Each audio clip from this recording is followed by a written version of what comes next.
यदि आपके भी घर में है वास्तु दोष, तो उस वास्तु दोष को समाप्त करने के लिए हमें क्या करना चाहिए? तो ज्योतिष शास्त्र में वास्तु दोष के निपटान के लिए बहुत से उपाय ज्योतिष शास्त्र में बताए गए हैं।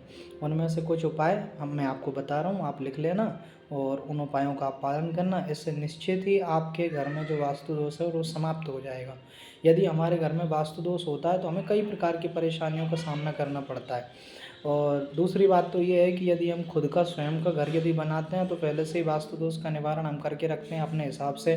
किसी दिशा में पूरब पश्चिम उत्तर दक्षिण उस दिशा से अपने घर को बनवाते हैं। लेकिन मान लो हम यदि किसी किराए के घर में रह रहे हैं तो उस किराए के घर में से वास्तु दोष तो हम खुद तो हटवा नहीं सकते। यह तो नहीं कि हम दूसरे के घर की तोड़ फोड़ करवा करके वास्तु दोष का निपटान कर सकें। इसलिए हमें उस स्थिति में क्या करना चाहिए, इसके लिए ज्योतिष में बताया है कि सबसे पहले आप पूरब और उत्तर के कोने में एक चांदी की बांसुरी, आप सोनार के पास में जाइए और सोनार के पास में जा कर के आप चांदी की बांसुरी बनवाइए। और उस चांदी की बांसुरी को बनवा करके पूरब या उत्तर के कोने में किसी भी सुरक्षित जगह पर, जहाँ पर वो स्थायी रखी रहे, उस स्थायी जगह पर चांदी की बांसुरी और वहाँ पर एक मोर पंख आपको ज़रूर रखना चाहिए। इससे आपके घर का वास्तु दोष समाप्त होता है। और दूसरी बात, अपने घर में एक शंख लेकर के आइए जो बजता हो, और उसको सुबह शाम दोनों समय आप पूजा करें तो उस शंख को आप नित्य प्रति बजाइए। उससे होगा क्या, आपके घर के वास्तु दोष का समापन हो जाएगा, वास्तु दोष खत्म हो जाएगा। और तीसरी बात, आपके घर की उत्तर पश्चिम दिशा यानी कि वायव्य कोण, वायव्य कोण में यदि आपके अंधेरा है तो इससे भी बहुत प्रभाव पड़ता है। इसलिए ये आप वायव्य कोण में हमेशा उजाला रखें। उससे होगा क्या, आपके वास्तु दोष का समापन अपने आप हो जाएगा। जिससे होगा क्या, आपके ऊपर वास्तु दोष का कोई भी अविनाशकारी लक्षण आपके ऊपर नहीं होगा और वास्तु दोष आपके ऊपर से समाप्त हो जाएगा।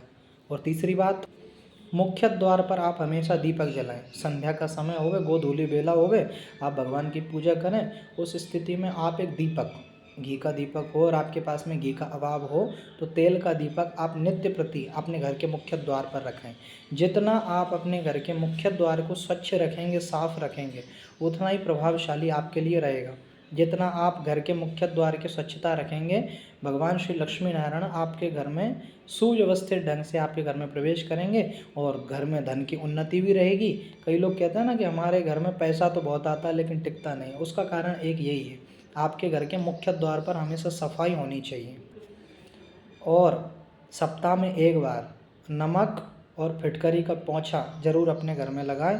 मुख्य द्वार पर आप हो सके तो एक स्वास्तिक बनाएं, जिससे कि, और भगवान के कोई भी नाम आप अपने मुख्य द्वार पर लिखें कि कोई भी आपके घर के अंदर प्रवेश करे तो भगवान के नाम को लेकर के ही आपके घर में प्रवेश करें। और आखिरी और अंतिम एक और उपाय वास्तु दोष के निपटान के लिए मैं आपको बता रहा हूँ, अपने घर में तुलसी का पौधा जरूर लगाएं। क्योंकि तुलसी का पौधा जिस घर के मुख्य द्वार पर रहता है, भगवान की विशेष कृपा उस घर पर रहती है। लेकिन अब पंडित जी हम कैसे लगाएं कि मुख्य द्वार पर तो कोई व्यवस्था ही नहीं है, तो हो सके अपने घर के छत पर आप लगा लो, लेकिन तुलसी का पौधा हमारे घर में जरूर होना चाहिए। सुबह शाम उस पर रोज दीपक लगाएं। यदि सुबह का न बन पाए तो शाम के समय तो जरूर आप पूजा के बाद में अपने तुलसी जी पर एक दीपक जरूर लगाएं। उससे आपके घर का वास्तु दोष भी समाप्त हो जाएगा। और तुलसी तो साक्षात माँ है हमारी, बड़े रोगों में काम आती है। जिस प्रकार नीम का बहुत उपयोग है, उसी प्रकार से तुलसी जी का भी बहुत उपयोग है। हमारे हनुमान जी जब लंका गए थे तो लंका में सबसे पहले तुलसी का विर्भाव और राम जी के धनुष बाण के उन्होंने चिन्ह देखे, हनुमान जी बहुत प्रसन्न हो गए। और हनुमान जी इसीलिए आपके घर में प्रवेश करेंगे जब आपके घर में वो तुलसी का पौधा देखेंगे और भगवान के सुंदर नाम को देखेंगे। इसलिए आप इन उपायों को करें और वास्तु दोष से बचें। जय श्री कृष्ण।